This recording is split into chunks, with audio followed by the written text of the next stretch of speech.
পেট ঝাঁকিয়ে পানি বের করতে লাগলাম। পানি ঠিকই বের হচ্ছে, কিন্তু রিয়ার কোনো হুঁশ জ্ঞান আসছে না। যত সময় যাচ্ছে আমার বুকের কম্পন বেড়েই যাচ্ছে। একমাত্র রিয়াই আমার সবকিছু। ও যদি হারিয়ে যায় আমি কি নিয়ে বেঁচে থাকবো? ছোট থাকতে কত মুভিতে দেখেছি কেউ পানিতে পড়লে তার মুখে মুখ লাগিয়ে নাকি শ্বাস দিতে হয়, তাহলে জ্ঞান ফিরে। রিয়ার দিকে একবার তাকিয়ে দেখলাম, কি মায়াবী চেহারা। আসলে সত্যি এই মেয়ের জন্য আমি সবকিছু করতে পারি। এবার আমার মুখ রিয়ার মুখে লাগিয়ে ওকে শ্বাস দিতে লাগলাম। কি যে বলবো, এমন একটা অনুভূতি হয়েছে আমার বলার বাইরে। মুখে মুখ লাগিয়ে শ্বাস দিলাম, তাও রিয়ার কোনো খোঁজ খবর পেলাম না। এবার আমি ওকে ডাকতে লাগলাম, তাও ওর কোনো খবর নেই। এখন আমার চোখ দিয়ে আপনা আপনি পানি পড়ছে। রিয়াকে কান্না করতে করতে ডাকছি, এই রিয়া তুমি ওঠো না। কাছের মানুষ হারানোর অনুভূতিটা অনেক কষ্টের, কি বলবো আপনাদের। এখানে আশেপাশে তো কিছুই দেখতে পাচ্ছি না, সবকিছু একদম জনশূন্য মনে হচ্ছে। আমার এখন এটা মনে হচ্ছে এখানে শুধু আমি আর রিয়া ছাড়া কেউই নেই। আবার রিয়ার মুখে মুখ লাগিয়ে জোরে শব্দ দিলাম। তবে এবার আমি ওকে শ্বাস প্রশ্বাস নিতে দেখলাম। রিয়াকে নিঃশ্বাস নিতে দেখে আমার ভিতরে আবার নতুন করে প্রাণ ফিরে এলো। রিয়া যে বেঁচে যাবে এটা এখন আশা করতে পারি। তবে ও ঠান্ডায় জমে গেছে। রিয়াকে এখানে একা রেখে পাহাড়ের কাছে গিয়ে দেখতে লাগলাম এখানে কিছু আছে নাকি, কিন্তু না, কোনো কিছুই নাই এখানে, সবকিছু একদম শূন্য। পাহাড়ের উপর উঠে তাকিয়ে এমনটা মনে হলো আমার বেঁচে থাকার ইচ্ছা মরে গেছে। সবকিছু একদম মরুভূমি, আশেপাশে শুধু বালু আর বালু, এছাড়া এখানে কিছুই নেই। পকেটে হাত দিয়ে দেখি মোবাইল, মানিব্যাগ সবকিছু একদম ভিজে নষ্ট হয়ে গেছে। হতাশ হয়ে আবার রিয়ার কাছে ফিরে আসলাম। একটু পর পর ওকে আমি মুখ লাগিয়ে শব্দ দিচ্ছি যেন ও বেঁচে যায়। দেখতে দেখতে রাত হয়ে গেল। শরীরটা এখন এমন পর্যায়ে পৌঁছে গেছে দাঁড়ানোর মতো শক্তি আর খুঁজে পাচ্ছি না। তাও রিয়াকে বুকের মাঝে জড়িয়ে রাখছি। মরলে একসাথে মরবো আর বাঁচলে একসাথে বাঁচবো, এরই নাম হয়তো ভালোবাসা। একটা গান আছে না, ভালোবাসার মতো ভালোবাসলে তারে কি কেউ ভোলা যায়।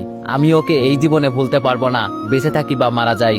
হঠাৎ করে বুকের মাঝে কিছু নাড়াচাড়ার শব্দ শুনতে পেলাম। তাড়াতাড়ি রিয়ার দিকে তাকিয়ে দেখি ও চোখ খুলছে। আমি তাকাতেই ওর চোখের উপর আমার নজর পড়লো। তাড়াতাড়ি করে আমি রিয়াকে ছেড়ে দিয়ে বললাম, ম্যাম আপনার জ্ঞান ফিরেছে। আমার থেকে ছাড়া পেয়ে রিয়া বলে উঠলো, আমরা এখন কোথায় আছি? আর তুমি বা এখানে কেন? আমি না নিচে একা পড়েছিলাম, কিন্তু তুমি এখানে এলে কিভাবে? আমি মন খারাপ করে বললাম, আপনাকে বাঁচাতে আমি নিচে লাফ দিয়েছি, যেখানে আপনি আমি সেখানে। আর আমার চোখের সামনে তো আপনাকে আমি মরে যেতে দিতে পারি না। রিয়া বলল, তাই বলে তুমি নিচে লাফ দিয়েছো? আমি বললাম, ম্যাম, এছাড়া আমার কাছে অন্য কোনো উপায় ছিল না। রিয়া কান্না কান্না সুরে বলল, তোমাকে কি বলে যে ধন্যবাদ দিব এর ভাষা খুঁজে পাচ্ছি না।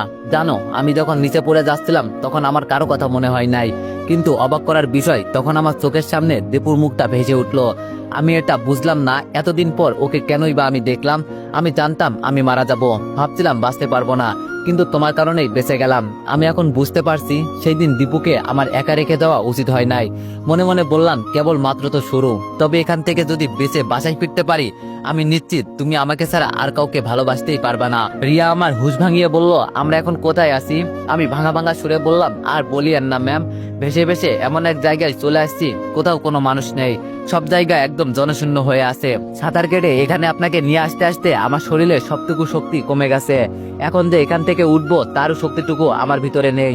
রিয়া ওর ঠোঁটে হাত দিয়ে বলল, আমার ঠোঁটগুলো এমন হয়ে আছে কেন? আমি তো পানিতে ছিলাম, এমন হওয়ার তো কথা জীবনেও ছিল না। আমি লজ্জা পেয়ে বললাম, আপনাকে বাঁচাতে সারাদিন আমার মুখ দিয়ে।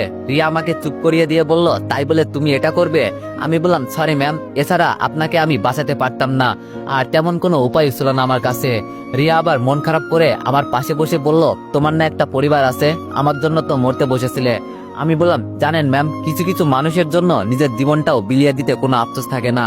থাক, এসব কথা বাদ দেন, আপনি বুঝবেন না। রিয়া বলল, আচ্ছা চলো সামনে গিয়ে দেখি কি আছে কপালে। আমি দাঁড়াতে না পেরে বললাম, ম্যাম একটু ধরবেন? রিয়ার হাত ধরে আমি উঠে দাঁড়ালাম। যেতে যেতে রিয়া বলে উঠলো, এই চাঁদের আলো মনে হচ্ছে যেন আজকে আমি প্রথমবার কাছ থেকে দেখতে পেরেছি, অনেক ভালো লাগছে আমার। রিয়ার সাথে আমিও বলে উঠলাম, ম্যাম একদম ঠিক কথা বলেছেন, আমারও অনেক ভালো লাগছে। রিয়া মন খারাপ করে বলল, তবে আজকের দিনে আমার পাশে সাইমন থাকলে খুব খুশি হতাম। আমি আবার রিয়াকে প্রশ্ন করলাম, সাইমন থাকলে আপনাকে যখন নিচে পড়ে যেতে দেখতো তখন কি সেও লাভ দিত? এটা বলতে রিয়া মুখটা কালো করে ফেললো। ওর মুখে কোনো কথা নাই, চুপ করে সামনের দিকে হাঁটতে লাগলো আমাকে নিয়ে। আর হঠাৎ করে বলে উঠলো, সবাই তো আর তোমার মতো হতে পারে না, পাহাড়টা এতটা উঁচু নয়, উঠতে বেশি কষ্ট হয় নাই। রিয়া আর আমি পাহাড়ের উপরে উঠলাম। নিচে তাকিয়ে রিয়া মাটিতে বসে পড়লো। আমি ওর কাছে বসে বললাম, কি হয়েছে ম্যাম, হঠাৎ করে আপনি বসে পড়লেন? রিয়া বলল, আমরা বুঝি আর বাঁচতে পারবো না, কোথাও কিছু নেই, সবখানে জনশূন্য, কি খেয়ে বেঁচে থাকবো আর কোথায় বা যাবো আমরা? আমি বললাম আমাদের গন্তব্যের ঠিকানা ছিল অজানা, আর এখন কোথায় বা যাব, কিভাবে বেঁচে থাকবো সেটাও আমাদের অজানা। তবে এখন এটা বলতে পারি ম্যাম, আমাদের বাঁচার জন্য লড়াই করতে হবে, যেটাকে বলে বেঁচে থাকার লড়াই। রিয়া আবার দাঁড়িয়ে বলল, তাই তো দেখতে পাচ্ছি, মনে হয় তাই করতে হবে। তবে তুমি আমাকে আর ম্যাম বলবে না, আমার